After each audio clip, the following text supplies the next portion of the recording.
All right. Here we go, back again on the other side of the coin. All right, we are back again on the other side of the coin. Yes, ladies and gentlemen, back another day, another stream. My boy Ishan is here. We are gonna have a splendid stream today. We are gonna talk about something very deep. Obviously, we got the shock news yesterday out of nowhere, as we said, as I was telling Ishan, RKO out of nowhere from Randy Orton. Do you know what I mean? Marc Guehi's move to Crystal Palace is very imminent. Apparently, the medical was meant to happen yesterday, or it's meant to happen today, something or other. Anyway, the bottom line is he's moving, and there's going to be more. There's going to be more Chelsea Academy players that are going to look to leave Chelsea Football Club.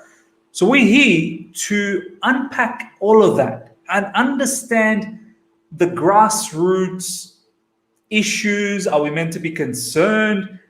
Business model, can everyone make it to Chelsea first team? So on and so forth. What's the development plan?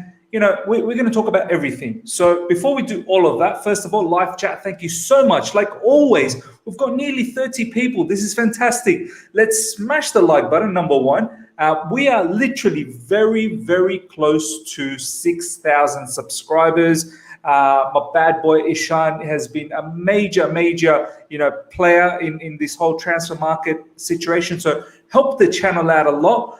Subscribe if you're here for the first time and smash the like button, as I said. Ishan, my man, how you doing? I'm doing good, miss. Lots of news, lots of things to talk about. Today is going to be another blast, I'm sure. Let's get things started.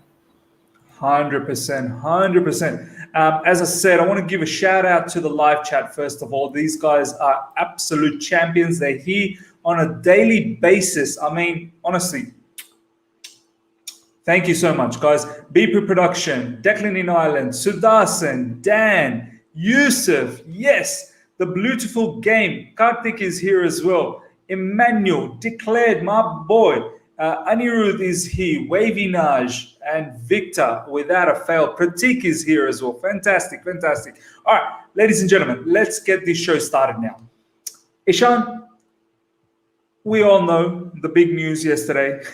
It's been all about Erling Haaland. When are we going to get Erling Haaland? And boom, Marc Guehi is gone. He is out of here. So before we talk about that deal, which we can't obviously touched on a lot yesterday, I want to go to the grassroots of this whole thing about Chelsea Academy.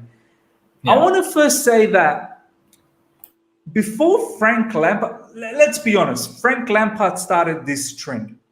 He is the catalyst who started this trend of making us believe that our academy has some big talents. They do. They really do. It's just the issue is they don't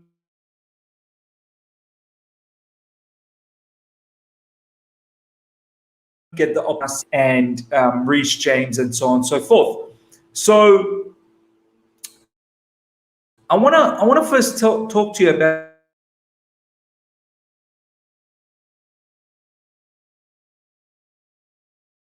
the would this be even possible? Would we even be in this situation talking about the Chelsea Academy at all? Talk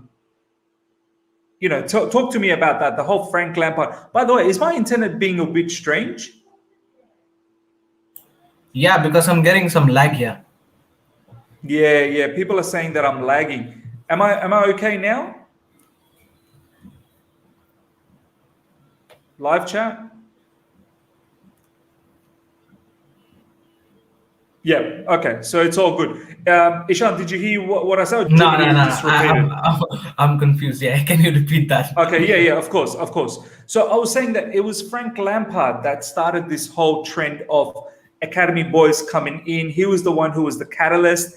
I mean, The question that I was asking you was that without Frank Lampard, would we even be in this situation talking about the academy so highly? Because let's be honest, not many people really gave so much focus on the academy boys before Frank Lampard's transfer ban season. What's your thoughts?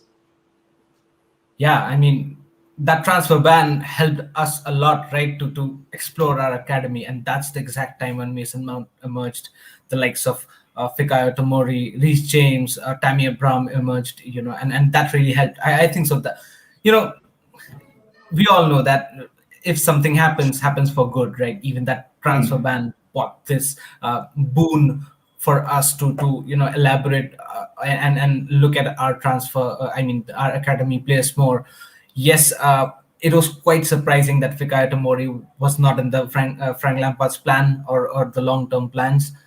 That was surprising because Fikayo Tomori was in Derby County, right, with Yeah, Frank Derby. Lampard Yeah, yeah, along with Mason Mount. So that was quite surprising that Fick did not make to the long-term plans of Frank Lampard, and rightly so. He's now in AC Milan. But I really feel that Thomas Tuchel would have envied him because he's a very very good defender, and we all know that even the likes of Maldini is now praising him. So he definitely is a huge talent. Yeah, talking about the academy, we knew that our academy is one of the best in the world, right? And we produce players of highest calibers. Just look at the way even the likes of Tariq Lamptey is performing. He's been injured yeah. for long, but then just the way he performed in Brighton, that was astonishing. I mean, I'm so happy that our academy, brings up these kind of players. Looking at Tariq Lamptey, I mean, he could have been such an asset for our club. But then, yes, we've got also Reece James, who's developed as a player very nicely the whole last season.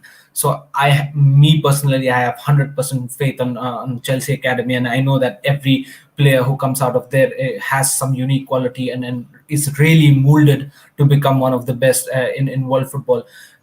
People are saying that, and I've watched your all you can eat Chelsea with Yunus and Matisse, and then rightly said by Yunus. What a speech by Yunus regarding our academy, that we it should be our Chelsea Football Club. Talking about the playing 11 or the playing 16, whatever it is, it should be the combination of two things, right? One, big signings, and two is our academy guys. It has to be the combination of both. You cannot have one-sided majority in one side, right? You cannot have all the players who we've bought out from outside with huge money signings, and neither you can have all of the academy players, right? So that's that. It has to be a combination of both things, and we all felt a bit surprised the fact that Marc Guehi left Chelsea, and we thought that he was the best out of every loanee, right, who could have fit in our plans, and he could have really actually initiated that the position that Rudiger was. He could have initiated his gameplay at least for a little bit this season. Then maybe for the next coming seasons, he could have really anchored that position. But nevertheless, we've got many loanees and then academy players as well. Talking about defenders, we've got Mbuyamba, who's definitely a big star coming up. I can see that. I hope he does not get sold out. Maybe he can go out for a loan. Now it's high time he should be going out for loan. Talking about the other loanee players, we'll definitely be talking regarding them individually as the show progresses. But then yes, I definitely believe that Frank Lampard did initiate that, and he had no choice, right?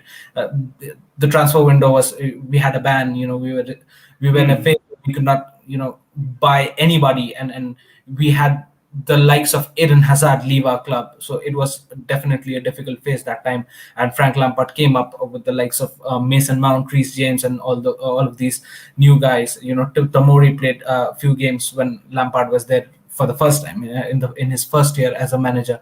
So yeah, even Tammy Abraham showed up very well in that season. So definitely Frank Lampard did initiate that. But then again, we all know the fact that Mason Mount was overplayed many times, right? We knew that. So even that shouldn't be the case, right? That a player has to go through his ups and downs, but then there are situations where you cannot overplay anybody. You need to make a rest, and if a player is out of touch, be it an academy player or be it a 150 million signing, you need to at least give him a couple of match weeks rest, then he can come back and outshoot. So yeah, definitely Frank Lampard's tenure was a boost to our academy players, and now even the academy players can dream that one day they'll be starting in Chelsea Football Club. Before Frank Lampard was our manager, it was very unlikely, right, that so many academy players would come in and barge into the playing 11. That wasn't the case, right? It's very, very highly unlikely that many players would have come up. The only one I can remember is John Terry. Lukaku went out. There was De Bruyne who went out. So there are many players who were very young, but they went out. So it's highly unlikely. But then now, Frank Lampard just gave it a light that, listen, there can be the guys like Mason Mount, Reece James, who can, make you win the Champions League being an academy player. So huge thing. Yeah, man, 100%. I mean, our academy boys in that youth setup have won many things. Obviously, they've won the academy level, like under 17s, 18s, whatever it is. Like they've won the championships there. They've won the FA Cups there. They've won the Champions League there. And yeah, as you've said rightly, that it was Frank Lampard's initiative due to the transfer ban. This is what happened. And this is what I want to ask the live chat as well. I mean, had there been no transfer ban, would we have seen the influx of all of these academy players and all of this hype around some of these academy players? Rightly so. They need to be hyped. They're very good.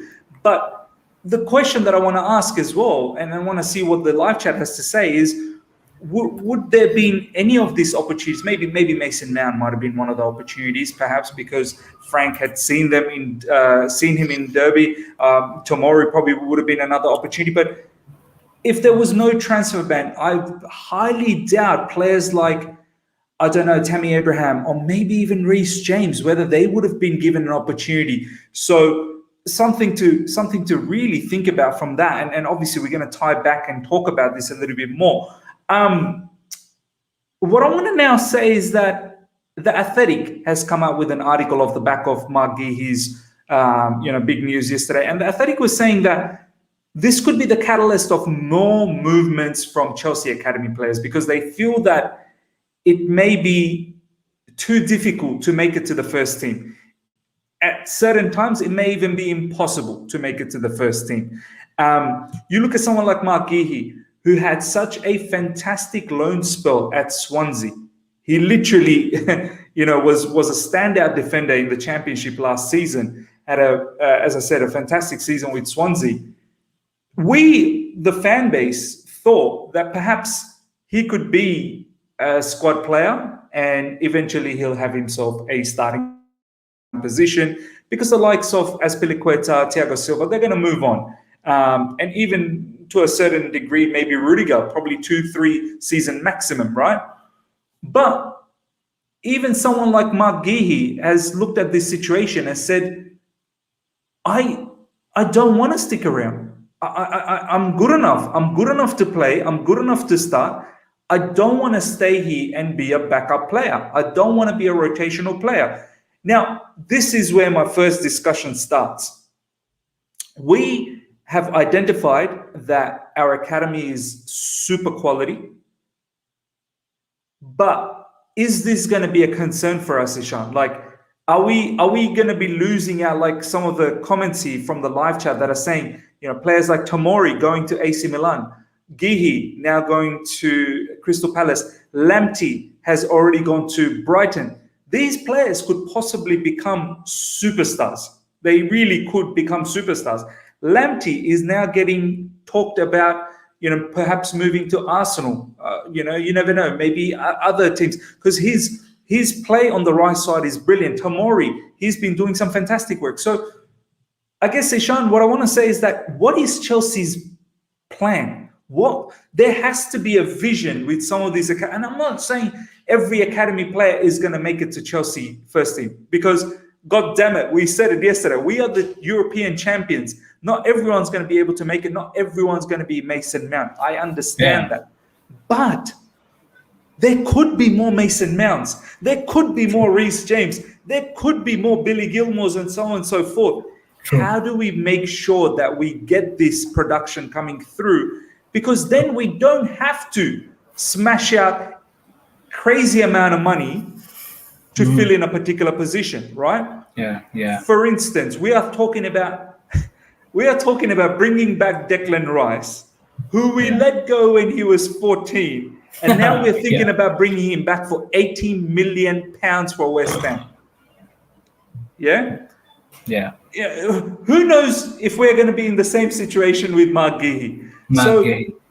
what is the plan? And I get that. I completely understand what Chelsea was thinking about Marc Guehi, that this boy has not kicked a football in Premier League and we are getting True. 15 to 20 million pounds. So maybe it's True. good money. So we cash in. Yeah. I get that. It's the business model. This is how Yeah. Chelsea rolls. I understand Yeah. that. But surely there has to be a situation where this time around, Ishan, there was rumors about us getting a centre back. Yeah. Why was there a rumor about us getting a centre back? Why wasn't there someone saying, let's think about Marc Guehi? Let's Yeah. think about, we already have Christensen, we already have Silva, we already have Espilicueta, we already have, Rudiger. We also Yeah. have Zuma. We also have Yeah. Reece James. We don't need to be linked with a CB.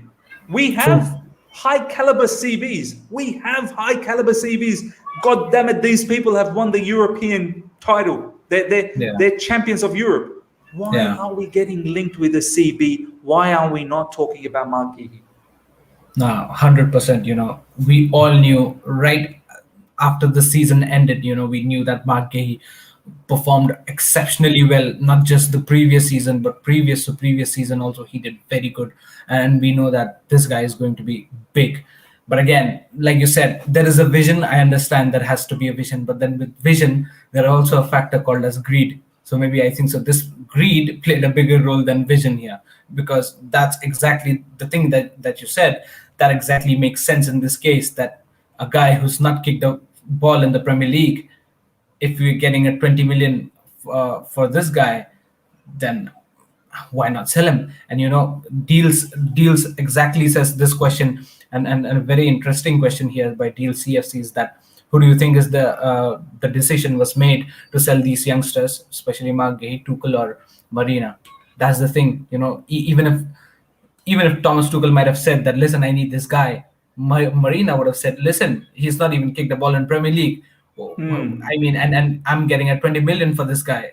What do you think that we're going to keep him? Yeah, it's So good business. It's good yeah, business. let's just sell him. You can have Malang Sarr, you can have Mbuyamba, you can have all the center backs that you have at this point of time. The other guy, Levi Colwell, who's just gone on Yeah, loan. Colwell. Yeah, true. So we've got many, right? Even Kazuma is that he's not sold by the at this point of time. But then there are many options. So that's what the thing is. Even if Thomas Tuchel would want Guehi in it, I'm sorry, if a 20 million pound offer comes, then Chelsea will sell it. And we all know that, right? It's a business model. Chelsea is a proper business mindset club, and that's what they did. Yes, Chelsea knew, yeah, miss. Listen, Chelsea have seen this guy, Marc Guehi, perform for the past 2 seasons, and he has been exceptional. Maybe that's exactly why Chelsea have been able to sell this guy for 20 million, right?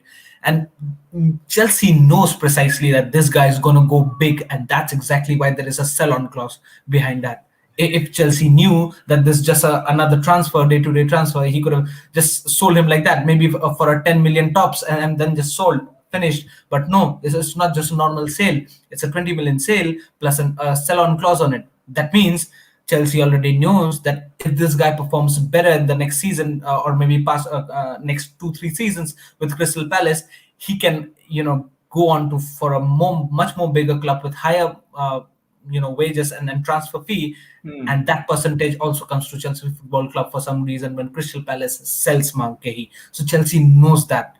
Chelsea are not a bunny of a club. They know business at highest level, and that's exactly why the sell-on clause is there. So definitely they know the importance of Marc Guehi. You cannot say that it was just a blind transfer. They actually knew everything about this guy. The thing is, there are many upcoming guys from our academy. There are Yeah. players in our loans, right? That's where you need to think about and say that, listen, there is Rudiger, he might sign the contract. Christensen might sign his contract. Kurt Zuma, you never know if he stays or leaves. But there are things that you need to think about future. In future, in the sense, not just 5 years down the line, like 10 years right down the line, where a player has to command or stay in a specific club for 10 years, at least one, and in every position, right? Being a center back, there has to be one guy. who will stay for a long term, right? Just like Christensen is doing now, right? He's been an academy guy. He went out to loan, came back, and he's been a long term. Thankfully, to this Thomas Tuchel's era, where he's started to develop and shape himself more, and he looks like a long term guy now. Thankfully, but then there has to be one more who come in and anchor himself and shape himself, mold himself with all these talented and legendary defenders, and learn from it, and then grow up to become a Chelsea legend. So that's what you want. And in every section of the pitch, be it a centre back, be it the wing backs, or the midfielders, or strikers, or wingers, you need one guy who would be from the academy and watch all along whatever's happening, whatever's not. So there are many options. Let's see what happens in future. Yeah, look, I completely understand what you're saying, Ishan, in the sense of the business model. It's some form of greed. I mean, not really greed. At the end of the day, it's a great financial sort of decision, for a player. Profit. Let's say profit. It's profit. But the question that this one right here from Declared, this comment is so important. The most important question is, how does this player improve the current squad? Then you would get your answer. This is the thing. As I said, if we look at Marc Guehi, and we will touch on other players, Chelsea has been recently linked with a centre back. I want to ask the live chat, why has Chelsea been recently linked with the centre back? It doesn't make sense to me one bit. We are linked with a striker, 100% makes sense. We need a striker. Whether it's Haaland or whoever, I don't know, but we need a striker. We get that because last season we didn't pump enough goals. We created opportunities, but we did not pump enough goals. So I completely get we are linked with a striker. We are linked with the CDM. I get that as well, because if there's injuries, there's only Jorginho, Kante, and Kovacic, and we are short in that position. Billy Gilmour has been loaned out. I get that. We were linked with Hakimi in the right wing-back position because last season we needed a little bit more purchase going forward from the right side. Hence, we were linked with the right back. First Hakimi, then Adama Traore. Now it's kind of died off. It may still happen. I don't know. But I get that. I just don't understand about the whole CB thing because, as I said, we had the CB, and then we have a Marc Guehi who had a fantastic season at Swansea. And this is the thing. Look, as I said to everyone in the live chat, I get that he's been sold. What I'm saying is we've also sold Tomori. Now we are sort of getting linked with a Varane, Kounde, God knows who other, Nicholas Sule. You tell me, is there an actual need for a Varane? Is there really an actual need for a Varane? I mean, who are you going to sacrifice? We talk about sacrifice up front. Exactly. Do we also need sacrifice? There's already Christensen, who's probably not going to start because of Silva. Yeah, Silva. True. Obviously when Silva sits down, then Christensen starts.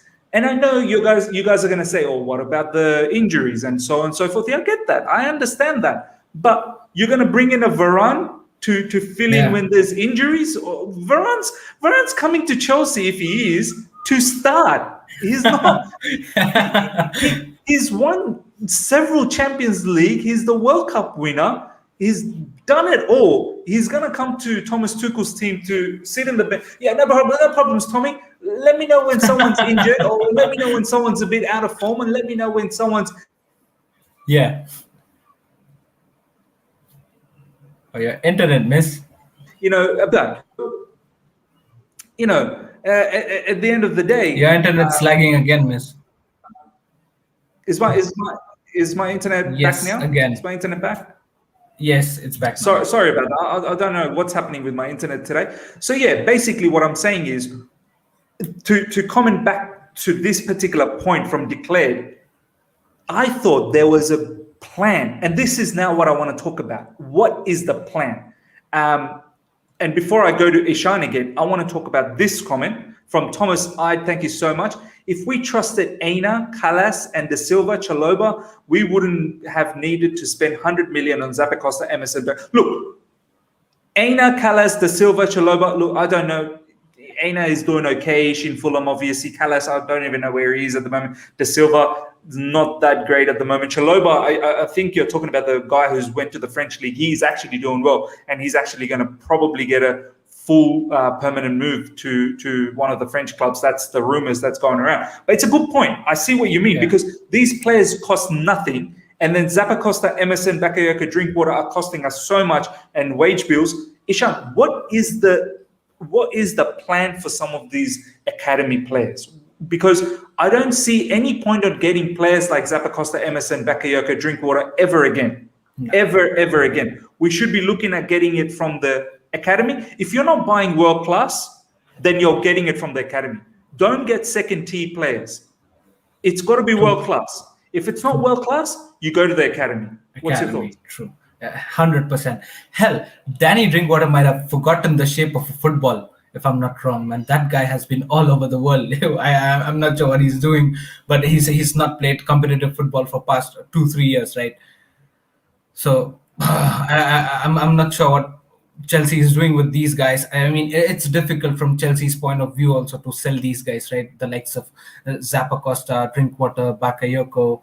I'm not sure how are these transfers going to transpire. It is. I foresee this as a loss to Chelsea in terms of financials, because these guys have been bought for some money, right? And they all they've done is we can't get rid of them. We can't get rid of them. There's bias for our academy players. There's no bias for Zappacosta. Yeah, There's no bias for Emerson. There's no bias for Alonso. Do you know what I mean? Like, Alonso's all right. He's at least done Bakayoko, right? The Drinkwater. There is no bias for Drinkwater, but there's bias for Marc Guehi. There's bias for Conor Gallagher. There's bias for Tino Livramento. We need to respect. Yeah, 100%. And it's fine. I mean, I don't find the sense where you're buying players from outside and then sending them to loan, repeat loan, and then once they finish the loan saga, you cannot sell them anymore because they've not performed highly. So what's the point for buying them? I'm not sure. There are some profits financially, but then there are players like Danny Drinkwater and Bakayoko who hasn't done any good to your football club. So what's the point buying these guys? Before just blindly buying players, you should have a look at your academy. And I think so the first question that you made for the day regarding Frank Lampard and a push to the academy players, I think so that made a huge part that I think so Chelsea Football Club would like to take a look at the academy now before going for a unhealthy buying. Just look at your academy, and like I said, if a Chelsea Football Club or a specific manager wants a specific talent, you gotta search that in your academy first. If not, then you try to buy it and scout it from outside, right? But academy has to be there. Chelsea Football Club is spending so much in the academy, and it's been for years now, and that's why maybe we're one of the best academies in world football. But when we need talent, there has to be an income inlet from the academy. If not, we are just blindly buying. That does not make sense. Yes, we know the fact that there has to be upgradations in squad. There has to be incomings from outside, different leagues, different buyings. There has to be that. I understand, but then there has to be a combination of both, right? We cannot just keep on buying players that's and become promote the likes of Danny Drinkwater. Absolutely not. There has to be Chelsea Academy. The 2+ points that I see from inheriting players from Chelsea Academy is that they would definitely be young, right? I understand there are many people in the chat saying you cannot start them in a playing 11 for the majority part of the season and maybe for years, 2-3 years. Yeah. That is obvious. You cannot do that. It's understandable. You need experienced players and you need the players in form. That's quite understandable and it's obvious. But then the fact is, when you need players, you need not look anywhere else but your academy. And that's the best way you can get the profit, not just financially, but also, you don't have to look away and just not throw away money to anybody else. And there is a risk of becoming, inheriting another Drinkwater or a Bakayoko who might not do actually anything good to the club, right? I think so. The likes of Thomas Tuchel also knows that the Chelsea is a very good club and with a very good academy, and he really respects that. He's gone to many academy, under 19s and under 23 games for Chelsea, and he's seen the likes of Livramento and Tino Angelin playing there, and maybe that's why they're in even in the Champions League finals or before that, they were already in the playing 11 squad in the reserves, right? So he does respect that, and I'm thankful that he's kind of a manager who goes and checks out the academy and look at the talent where he can inherit one or two But then yes, Chelsea academy, you cannot neglect that, right? I mean, we have a rich academy with many talents and unique Yeah. talents. Just I mean, I'm afraid now looking at Marc Guehi. I'm afraid about Tino Livramento, and I'm sure many of you guys in the chat might agree that Livramento might be thinking that, listen, there's already the likes of Reece James, who's young and who's Bro, he's performed already well. thinking that. He's already thinking that. Definitely, he should be, and he'd be saying that, listen, this guy has just won the Champions League for Chelsea, right? And there's also Cesar Azpilicueta, the club captain, who's not done yet, and he might be done yet in a couple of years. That's fine, but then Reece James is the go-to guy, right? And with will Tino Livramento, the way he's performed and the way he's been consistent for the academy, would he be able to become a reserve or a rotation guy? Would he accept that?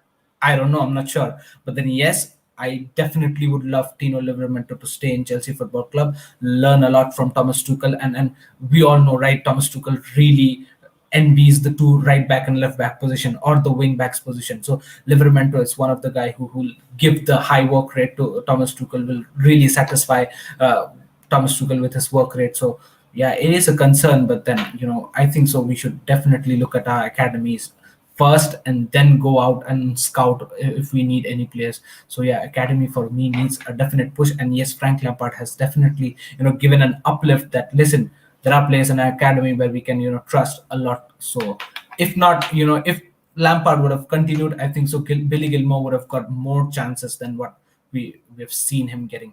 So yeah, definitely, and I'm not afraid. I'm not worried about Gilmore now. He's gone to Norwich, and rightly so. He'll be back next season in Chelsea, and he'll be a better player, definitely.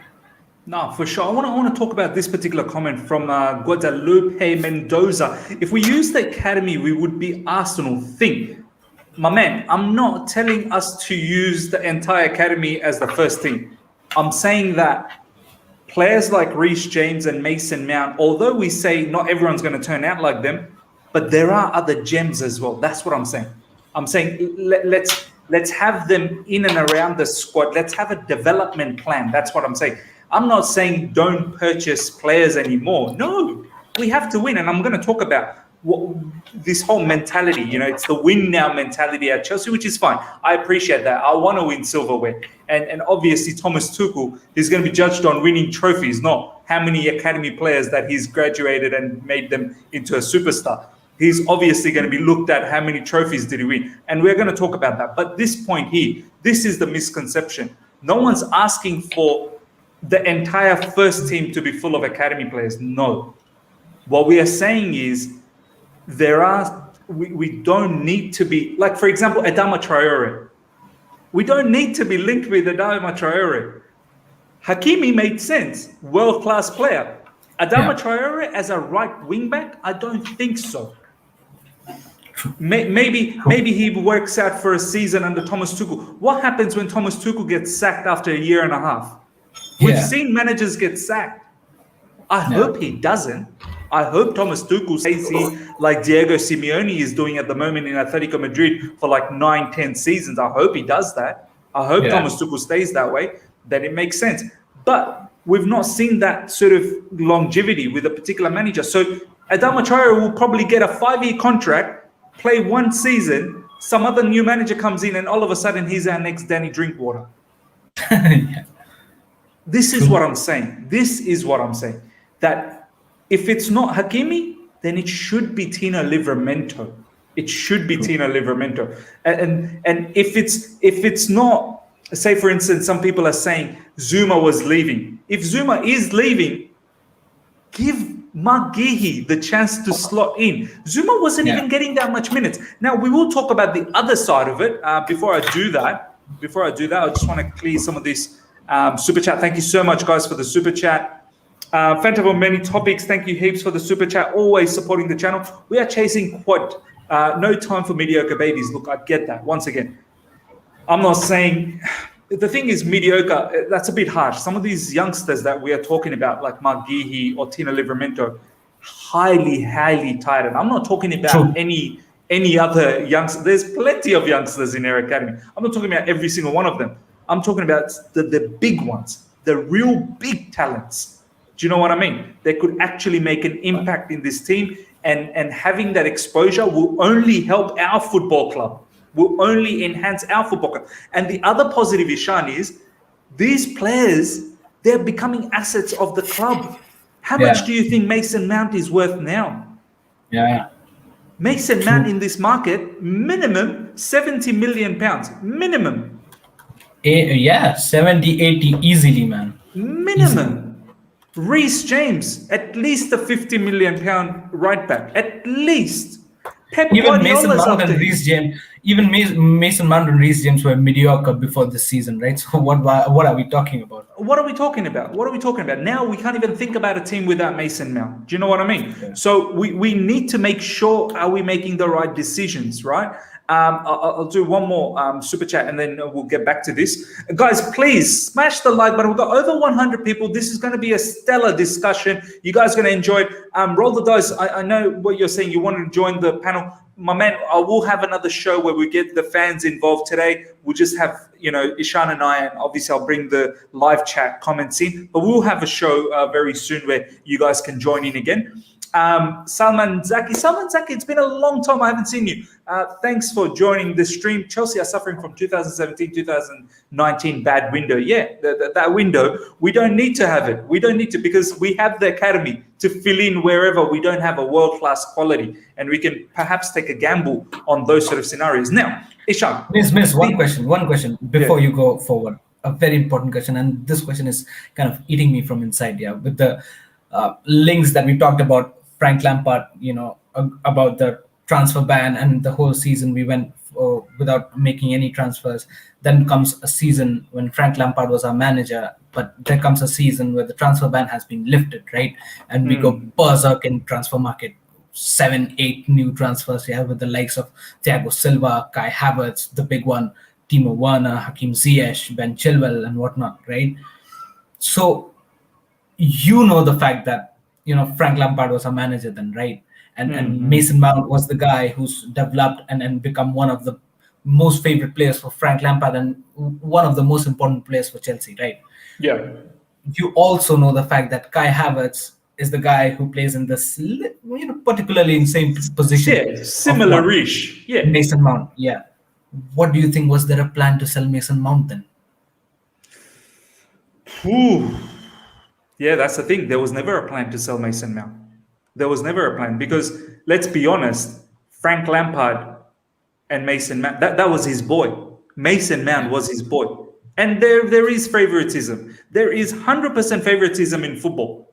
Do you know what I mean? We've seen how Sarri does that with Jorginho.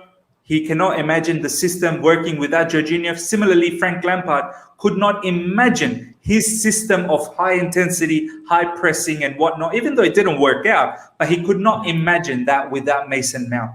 So, every single manager tends to have their favorites. Thomas Tuchel, I don't know whether he really has any favorites. This is where you need to have a manager that is, the manager is the number one player in the club. That's what you need. You need the manager to be the number one player in the club. You don't need a particular player to be the number one sort of star of the club. So this is why Thomas Tuchel is succeeding, because I don't think he really has favoritism on one player or another. You could probably say the same thing about Thomas Tuchel. He doesn't drop Mason Mount that much either. He plays Mason Mount a lot. I mean, Thomas Tuchel, came out of nowhere, right? He had no options, no transfers, no nothing. Whichever squad he had to play, right? And probably for him, he couldn't, ask for anything more with the squad and with the bench strength that we had. But the thing is, what do you think about the, long-term plan regarding two attacking midfielders and, with the likes of Mount and Havertz? What do you think? What is going to happen? Knowing the fact that Havertz was a 70 million guy and he was, you could not, take him out for loan. You had to start him for the majority of the season. And also there's the likes of Mason Mount, who particularly plays in the same positions. We did not knew right in the beginning of the season that Thomas Tuchel was coming, and we would play a 3-4-3 formation or a 3-4-2-1 formation where we had two number 10s and both could fit in. Frank Lampard Exactly. did not play that, right? Frank Yeah. Lampard was playing a 4-4-3-3, particularly a 4-2-2-1, where if he had to play Mason Mount and Havertz in the same place, he had to both fit them in the 2 8s, right? Where Yep. Havertz Yep. did not envy that position at all, right? Or Mm. if he played a 4-2-3-1, he had to play Mount in the wing position and Havertz in the number 10 position, Yeah. which Mount did not envy a lot, right? So the Mm. thing here is both of these guys did not fit into a same system, right? For Frank Mm-hmm. Lampard, does it make sense?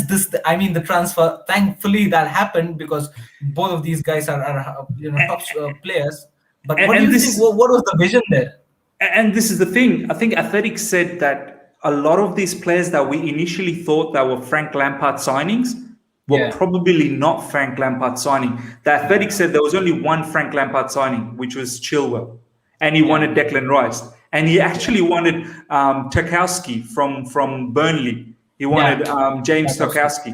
Tarkowski. Yeah, So they found an opportunity with Kai Havertz and Timo Werner. They saw that Kai Havertz is a supremely talented player who was playing in Leverkusen on the right side, sometimes as an attacking eight, sometimes as a winger, sometimes as a false nine. That's how he finished the season. So they thought that he's a very versatile player and he can help out Frank Lampard, and Frank Lampard will figure out how to get the best out of him. But the issue was Frank Lampard never did.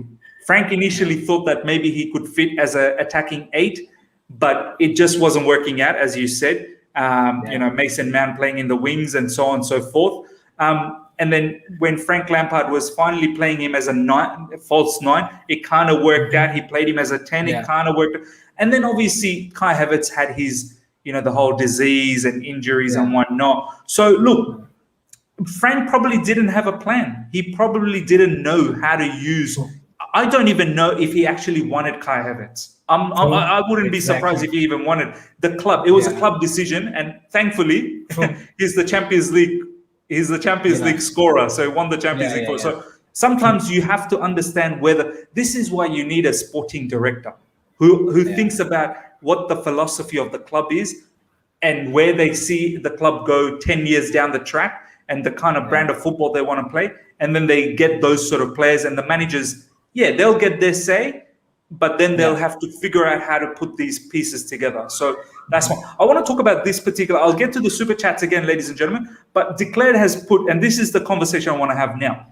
Declared has said that's the reason Ms. Zuma wasn't getting minutes. Why would Guehi get that position when he has momentum on his side? Very good point. Very good point. Because this is exactly what has happened to Marc Guehi. I think and now I want to explore the other side. So we've talked about the club. The club actually never wanted Guehi to go.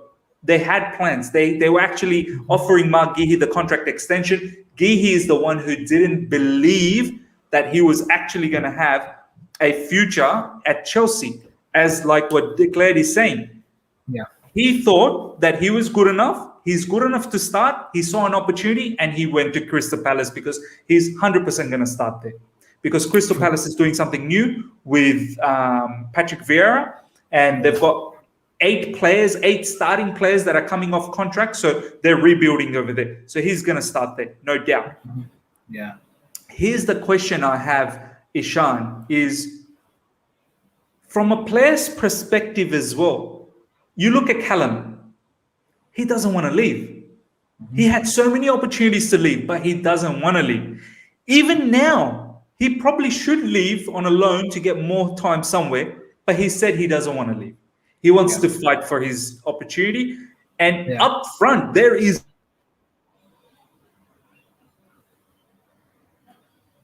Internet maze. It's lagging. a fight.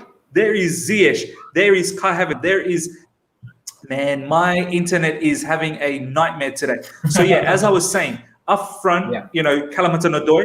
Up front, Callum Hudson-Odoi has immense competition with, Kai Havertz, Mason Mount, Ziyech, Pulisic, so many players. But he's still sticking around to fight. Why wasn't that mentality for Marc Guehi? Or did the club wasn't there to convince him enough that stick around a couple of seasons and you will be probably starting for Chelsea if you keep developing in this manner? Why wasn't, or did Marc Guehi think, stuff it, screw this, I'm just going to go and start already and make a career out of myself? I think so. It's a very good question to answer because I think so. It's a combination of both the things. One, because Marc Guehi was, a regular player. In the 2 seasons of a loan he was in, he was a regular player and he played exceptionally well. So he had that momentum in him. Second thing is that Crystal Palace looked at Marc Guehi and said that, listen, we need this guy. He's a hell talented guy and we want him in our squad.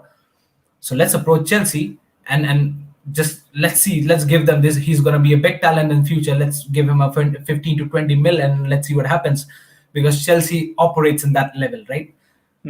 Chelsea might have seen an opportunity in from a financial standpoint, from a financial profit standpoint, saying that, listen, this guy hasn't played for Chelsea even one game, neither for Premier League. He's not kicked a ball in the Premier League. This guy has a momentum in the championship. He's played 2 seasons continuously, so he might be wanting to play continuously again. And Crystal Palace, hell, they're offering us a 20 million pounds. So it's a win-win situation from every sense, right? So I think so. From my end, I think so. It's the combination of both things, right? Even Guehi would be saying that, listen, Kurt Zuma is not getting a chance. Yeah. What the hell? How can I get that chance in this squad, right? And I don't want to just play Carabao Cup. I want to play more than Carabao Cup. Exactly, and that's what even Marc Guehi would say has a momentum in it, right? He's been playing continuously for 2 years, and he would say that, listen, I don't want to be a bench warmer now. I've played well enough, and I'll have to prove that. Doesn't matter if it's Crystal Palace now. If I prove my point, then who knows? Maybe 3-4 years later, Man City, Liverpool are gonna approach me. So eventually, I'm gonna go to a big club according to my performance. Yeah. So it was a win-win situation. I think so. It was a combination of both the things. Even Marc Guehi would know the fact that, listen, I'm being approached by Crystal Palace, right? Even, in this transfer negotiation, Marc Guehi would have his stake, right? He has to say a yes to Crystal Palace, and that's when the club, both the clubs negotiate, right? 100%. Without that, you cannot do that. Just like the perfect example that you gave regarding Callum Hudson-Odoi. Hudson-Odoi did not want to leave, right? It was a no from his end. That's why both the clubs, with the likes of Bayern Munich and Chelsea, could not negotiate each other. But now there has to be a yes from Marc Guehi. And if that's a yes, that means he wants to play more football and he wants to start for a team, right? Yeah. That he could not get in Chelsea, and that he can get at Crystal Palace. Also, Chelsea is getting a 20 million for maybe nothing, because Guehi did not feature for Chelsea by any means, right?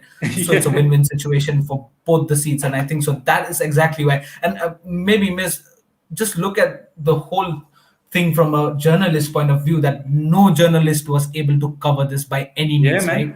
No one knew. Yeah, this negotiation went like a rocket. It was very simple, very easy, and a very straight negotiation. And maybe it was done in days, maybe very few days. So, right? Someone literally saying it was just done in a couple of days. Like literally, apparently the Crystal Palace owner, the Crystal Palace chairman, he apparently rolls like that. They decided, him and Patrick Vieira decided. I was reading the article, right? They apparently decided, they saw an opportunity, they contacted, they said X amount of money. Chelsea then said, well, that's pretty ridiculous. All right, let's do it.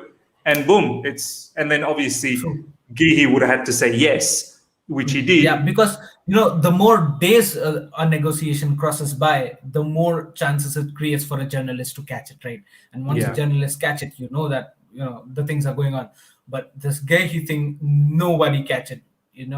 Nobody had a single idea about Marc Guehi to Crystal Palace. There was zero links. So that shows that even the negotiation would have done very much rapidly, and that's the thing. That has to be a two-way thing. And even Marc Guehi might have said yes in just a single go without even thinking, right? Yeah. So maybe that's why the deal was so clean and it was done in a jiffy. No, absolutely, man. Declared actually put up a very good point, and this is why I wanted to see the other side of the coin as well, that there is two people that are dancing here. Phantom on many topics. Thank you once again for the super chat. Lewis Bate is mediocre, babe. He can go not good. Yeah, look, that's one I've not seen enough of Lewis Bate. The little bits I've seen, he looks okay, but it's not enough for me to say, ooh, let's keep him. Let's absolutely, hold him down, because there's Billy Gilmore. So there's not going to be enough spot for this. So I'm more than happy. And Lewis Bate is a player that is another one of those players that has, I think, only one more year left. in January, if they don't by January next year, if they don't sign the contract extension, they will be allowed to negotiate with other clubs. So he's one of those players, along with Tino Livramento and a few other players as well, that are possibly not going to sign the contract extension with Chelsea, and they'll be looking out for a transfer elsewhere. So yeah, I completely get that. Thank you so much, Salman Zaki, once again for the super chat, my man. Big up Miz and Ishan, my favorite show to watch. Thank you heaps. Now, here's the other topic that I want to talk about. You have basically, before we do this, before we move in, we've got 130 people, guys. Let's smash the like button. Let's get the likes up to 100, guys. Helps the channel out a lot. And if you're here for the first time, subscribe. The race to 6,000 is on. So take a moment right now, get the likes up shoot it straight up to 100. Let's get it all the way up to 100. Helps the video out and exposes it to more Chelsea fans out there. Ishan, here's the other conundrum.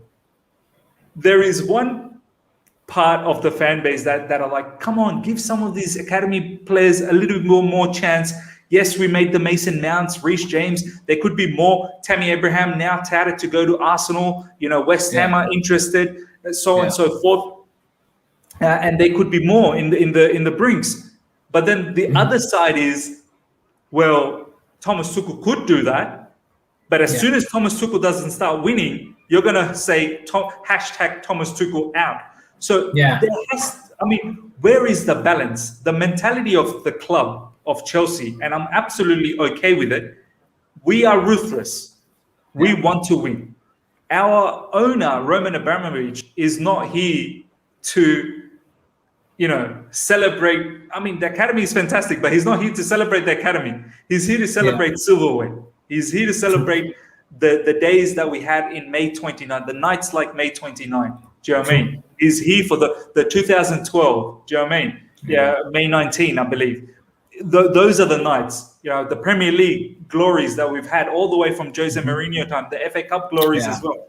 That's what he wants. So I guess, Ishan, where do you strike the balance? Because Thomas Tuchel at the same time doesn't want to totally disregard the academy, because you want the academy boys to feel that there is a hope. There is a chance. True. Exactly. That I can be the next Mason Mount. I can be the next Reece James. So how do you strike that balance, Ishan? Just look at how Man City are operating at the moment. They've kept Phil Foden and they've kept him locked, right? Because they know that talent is immensible, and he's gonna become one of the biggest players in world football. Hell, even today his transfer value is over 100 mil. Talking about Phil Foden. And that shows the mentality of Man City, that they do not like to, just sell away all the academy players. They like to keep it. Hell, even Phil Foden went out for a single loan season, right? He was there all along with Pep Guardiola, and he was learning things. And that's what I'd like to see in Chelsea as well. For a guy, for example, like a Tino Livramento, I hope he stays, and I hope he stays for a long term. I hope Thomas Tuchel stays for a long term and makes this guy, shapes this guy and molds this player to become a beast of a guy, right? And beast of a player for Chelsea. That's what I like to see. Yes, the chat is definitely right when they're saying that you cannot have every academy player in your starting 11. Exactly. When your academy is a huge ass academy, right? It's not a small academy, it's a huge. I mean, there are multiple players and multiple talent. Every player has a unique talent. Now, from out of those, you need to pick the best, right? Even the academy knows. That's the thing. Pick the best. Pick the best. And even when you're performing in your academy, you know that you have to be the best to have a chance in the team that is your boyhood club, right? Even in, when you're studying in university, everybody's not a topper. There's only one single topper who outshines and does is the best student, right? Exactly. In an academy, there is a best guy who outperforms everybody else. So that's the thing, you can exactly the point is you cannot have every academy guys feature in your playing 11, and that's why maybe what Chelsea do is there are so many good talents, young talents, that they fall in a dilemma that what if this guy becomes something big in few years to come? So let's sell him in loan for few seasons and let's see how he performs. If he performs well, well and good. For the next few years he'll be coming and featuring in a playing 11. If not, we can sell him. There's an option to sell. There have been many players who've been sold, right? We have not even heard of so many players. It's just that the likes of Livramento, Angerin, Ambuyamba, and these new names are coming up because these guys are top talent, and these are the talent that we are talking about, and saying that, listen, these are the guys who we need to keep and mold them to become a piece of players.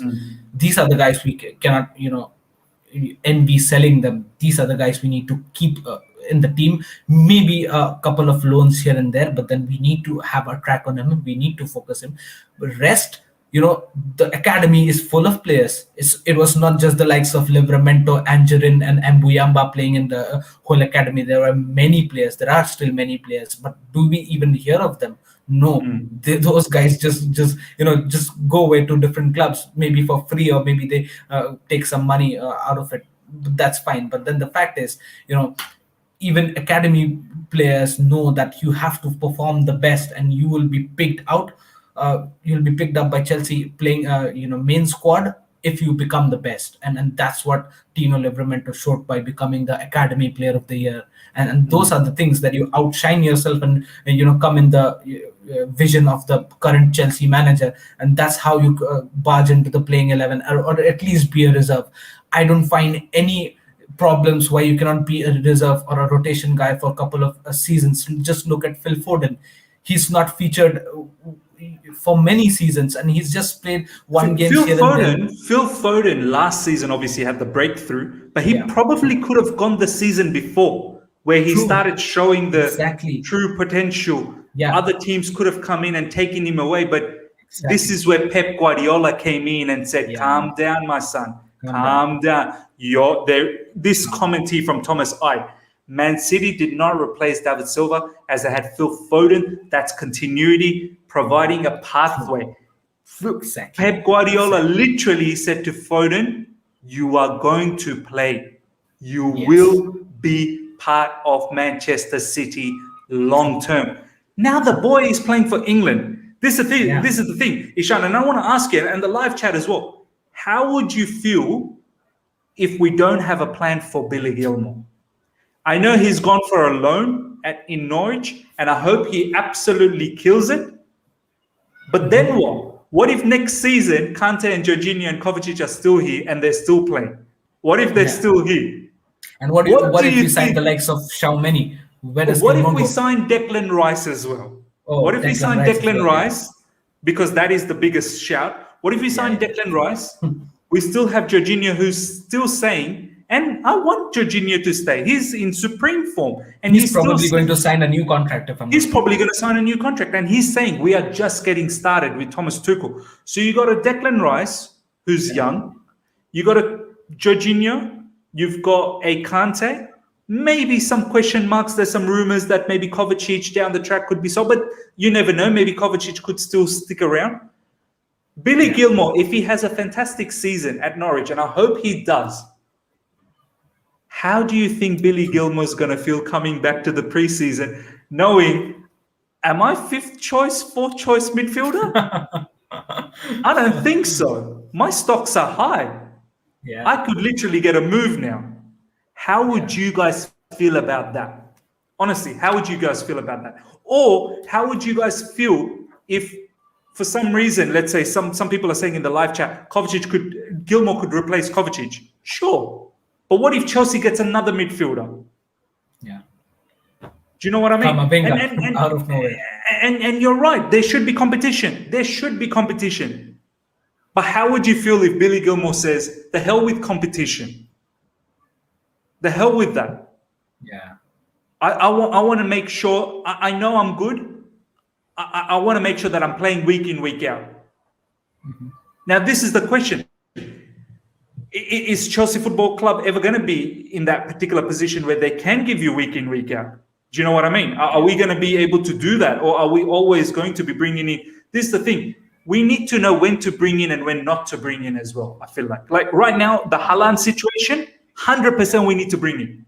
100% we need a Haaland because we don't have an out-and-out striker. True.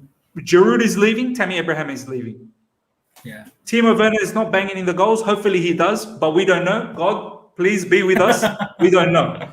Kai Havertz, a lot to ask for him to bang in those goals to win us a Premier League. So I get that. Haaland needed. Declan Rice, is that necessary? Yeah.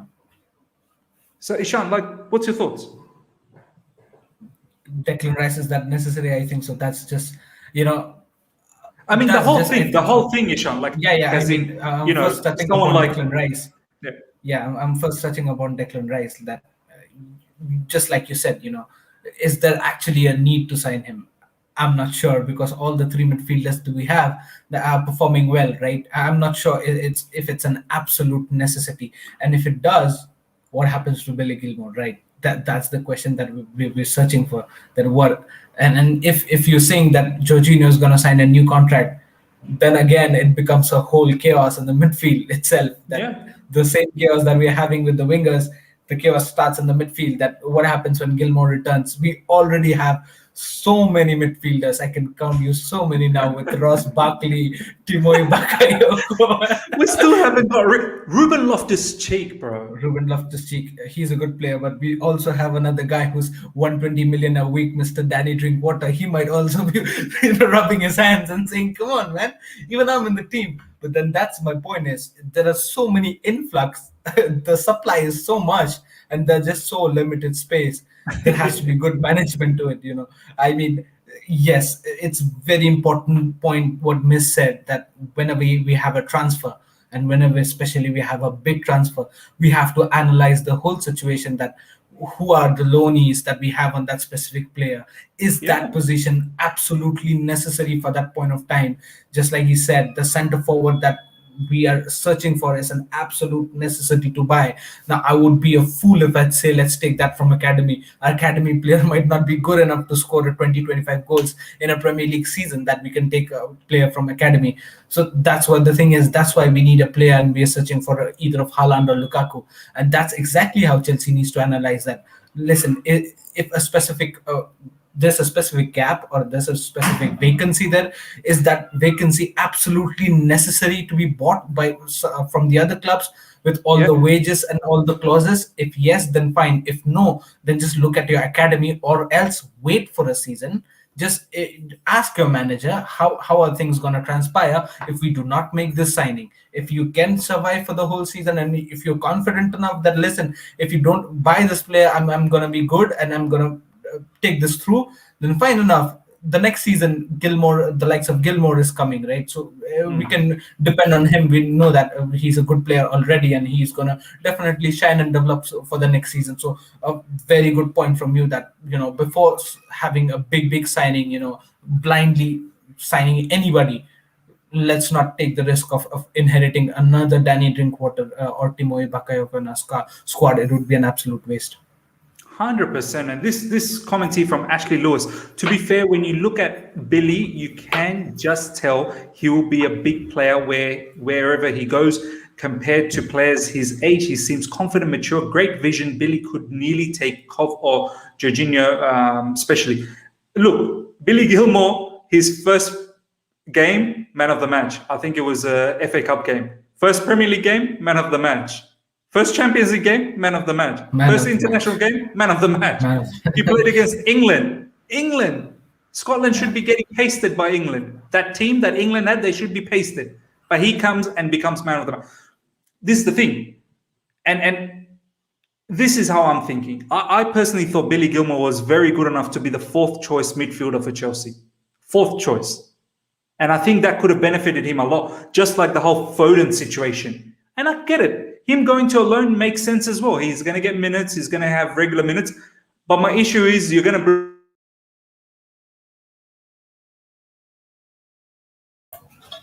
Wi-Fi, miss Wi-Fi, knock. Yeah, there we go. My internet, ladies and gentlemen. I'm really sorry about this internet today. Am I laggy again? Yeah, no, you're back, yeah.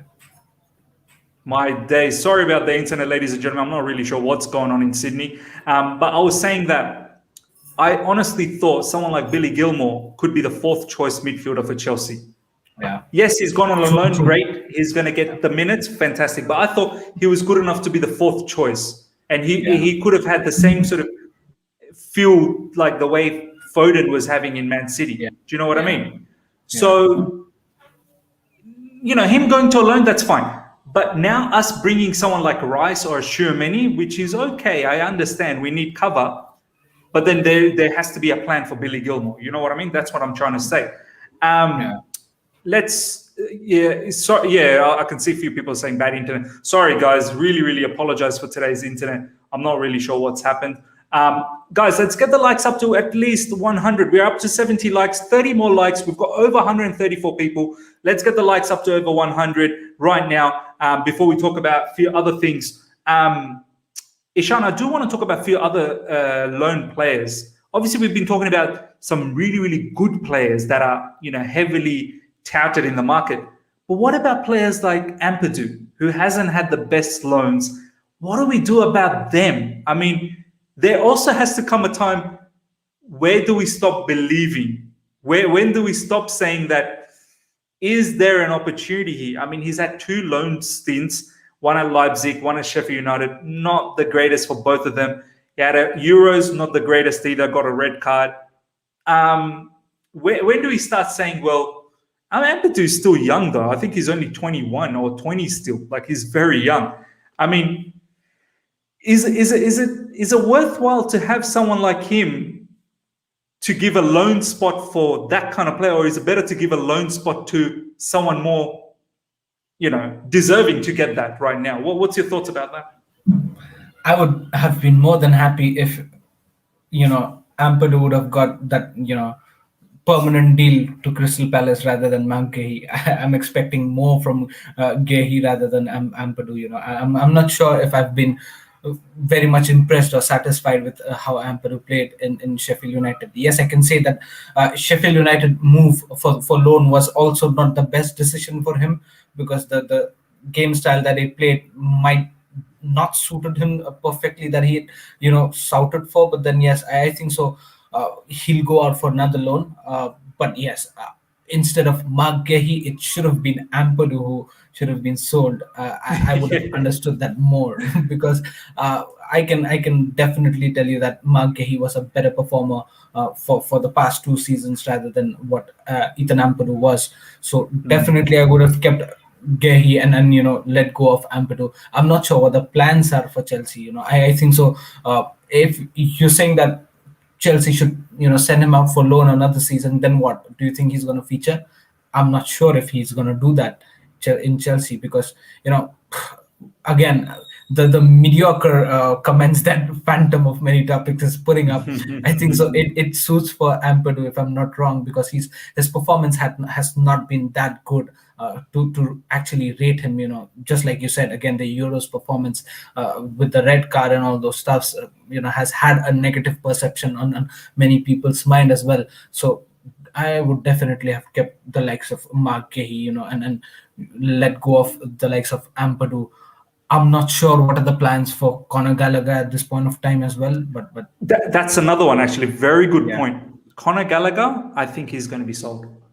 I'm hearing some inside news, ladies and gentlemen.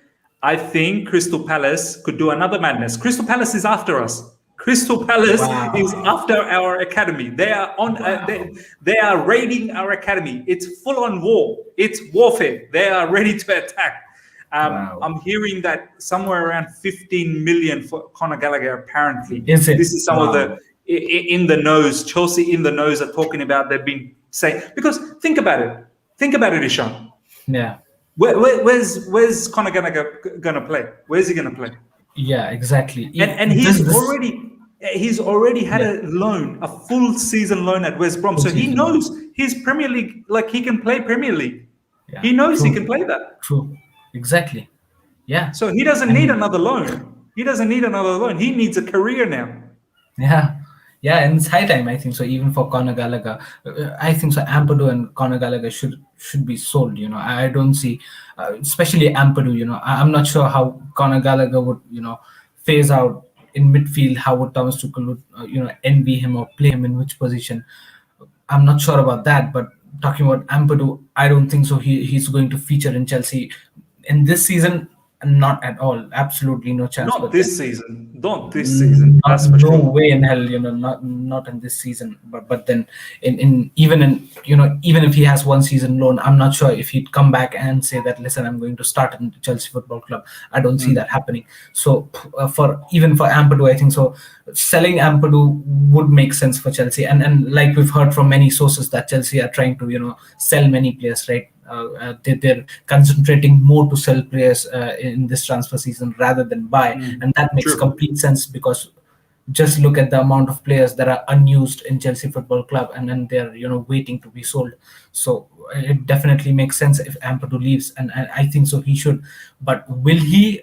I really doubt. I foresee it another loan season if I'm not wrong, but then it would be better for Ampadu as well, to leave, because again, a loan season, I'm not sure how much he'll be developed, and then coming back, will he start or not? So why not make a permanent deal and settle yourself, completely in the new club, in a new atmosphere, and develop yourself completely as a player. It'll be very good for Ampadu and also for Conor Gallagher, and we're, also waiting to talk about the likes of Ruben Loftus-Cheek, Ross Barkley, and Bakayoko, and there are many players, right, who are already the loanies in Chelsea. Yeah, man. Look, the whole thing about Ampadu, someone pointed out in the live chat that there are no buyers. It's true. When you're not going to have the greatest loan seasons, you're not going to have buyers. As simple as that. But then again, if you are listed in the market, I'm sure there would be someone coming out. I'm sure in Germany or overseas somewhere, he would definitely have demand. Maybe not in the Premier League, but he will have demand in Germany. There's no doubt about that. But yeah, Conor Gallagher, ladies and gentlemen, there's been strong rumors, and we've seen it as well in social media. But some of the Chelsea in the knows, they've been saying that 15 million is what Crystal Palace is asking. And let's be honest, I just saw someone say he didn't have a very good season, loan season at West Brom. That's wrong, my man. I feel he had a very good season at West Brom. He was one of their main players. He played literally almost every game. He presses well, high energy. As a immense engine. He doesn't get tired one bit. A lot of people yesterday, if you've seen me at Matisse's channel, we had Adam Newson, who's Football London's correspondent, does all the Chelsea stuff. He was saying that is a very much a Tuchel type of a player, full of energy, lots of engine to last the whole game, presses well, loves to tackle, great with the ball. Conor Gallagher was scoring goals when he was in Charlton a few seasons ago. So it's not like he doesn't know how to score goals either. So yeah, I'm not saying that he should get an opportunity at Chelsea. I'm not saying that. But what I'm saying is he's probably looking at this whole situation and thinking, well, I'm never going to get a chance here. I can't even be a fourth choice. He could possibly be a fourth choice instead of someone like a Rice, let's say, for argument's sake. And this is what Adam Newson was saying, that if you don't get a Rice, you can use someone like Conor Gallagher to be the fourth choice, and he will do a good job. And the thing about some of these academy players, Ishan, is that they will play for the badge. True, exactly. Do you know what I mean? They started from the grassroots with Chelsea. They'll play for the badge. Exactly. Do you know what I mean? They'll put their blood and sweat for this particular football club.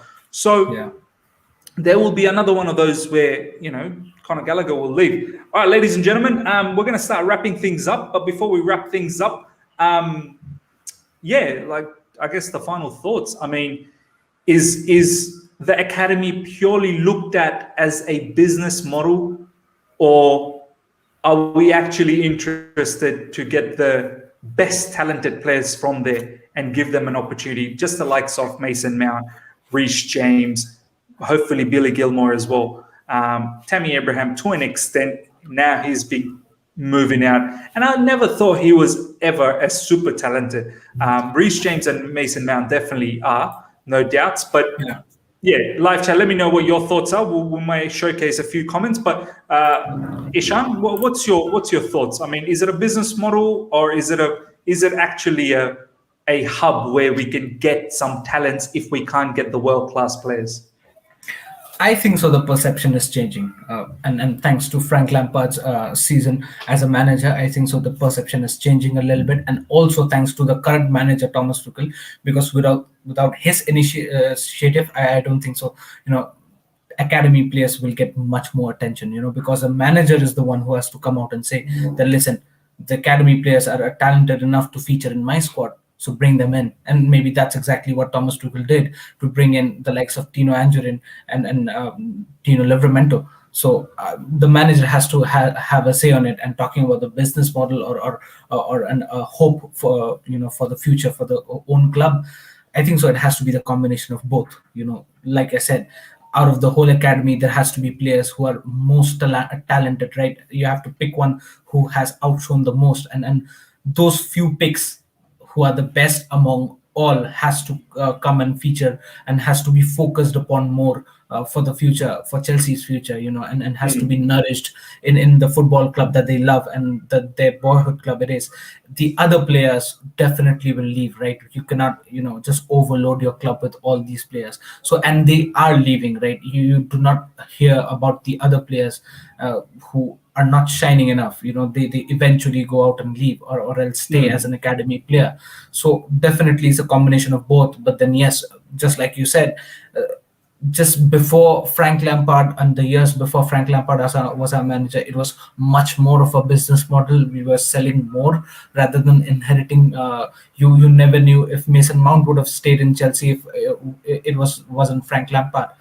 So yes, there's an initiation, and I think so. There's an initiative, but then yes, it has to be a combination of both a business model and plus again the talent you have to inherit to your club. So definitely a combination. Before you wrap things up, Miss, one question from my end.